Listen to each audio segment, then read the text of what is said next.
Let's create glitch vocals from random vocal samples. The basics of setting this up is very simple to follow. After that, it's time to experiment and create unique sounds to you. The vocal samples you import can be acapellas, spoken words, phrases, or your girlfriend's angry voice note. Just don't pick a very short sample. I don't need a lover to be free.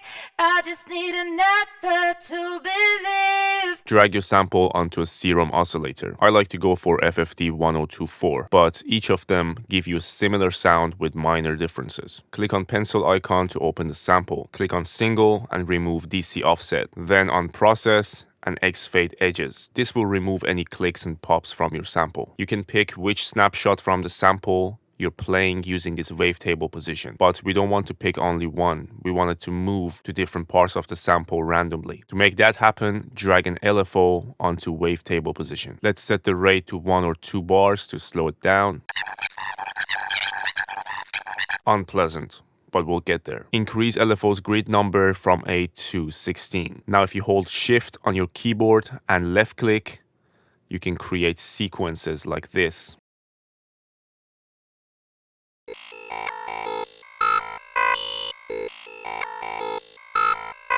That's more like it for the basic sound we want to achieve. Let's move to Effects tab, add hyper, delay, and reverb.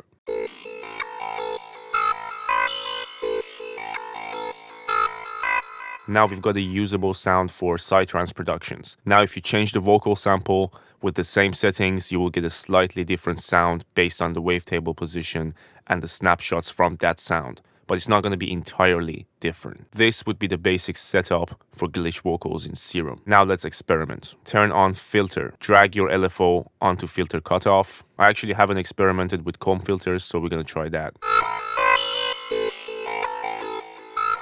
For this sound, it's not creating the movement that I want. Let's go back to MG low 12.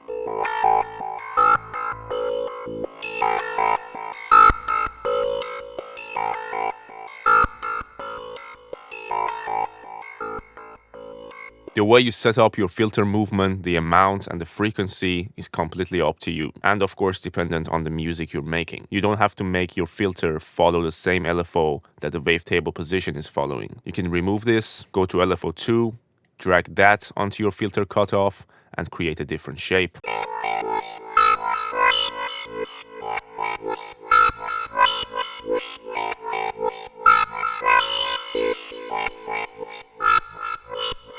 Adjust the rate of the LFO to make it faster or slower.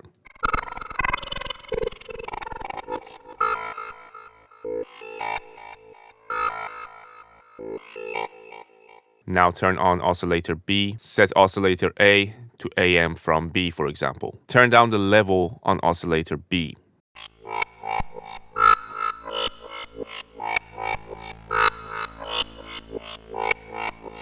Drag your LFO 1 onto level of oscillator B.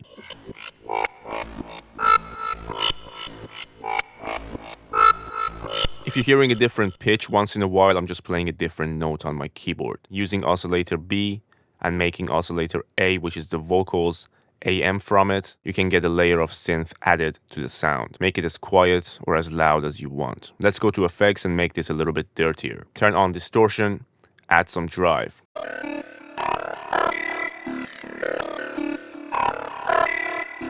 I want less of that synth sound, so I'm going to bring down the level. Now let's add a compressor before our delay, make it multiband.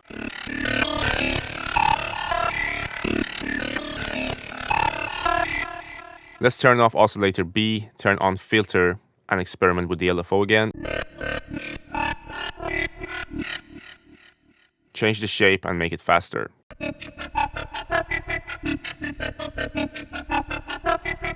Moving back to LFO 1, let's change the wavetable position.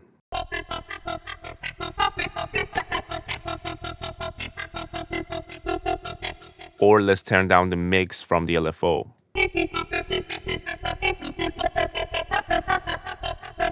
Add some unison, detune it.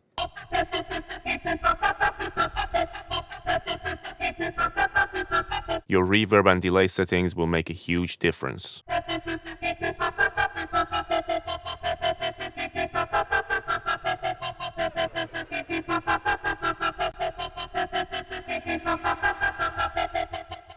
Changing the vocals.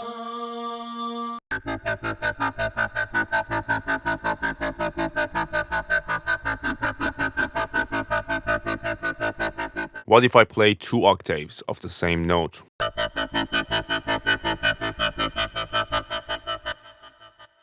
If you go to Matrix, assign an LFO to global master tune, create a subtle shape like so. The more crazy you go with the depth, the more pitch modulation you're going to get.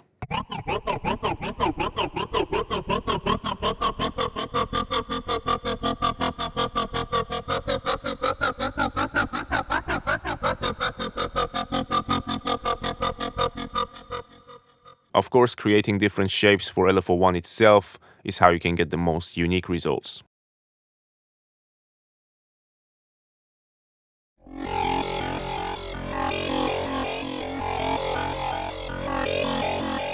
Let's turn down our delay and make it faster.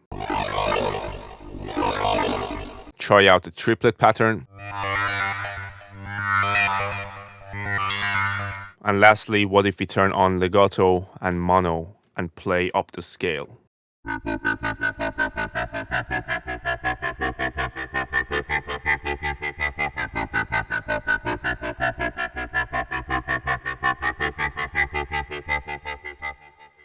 If you enjoyed this video, drop a like, comment, and subscribe for more. Here is what I think you would enjoy watching next. See you there.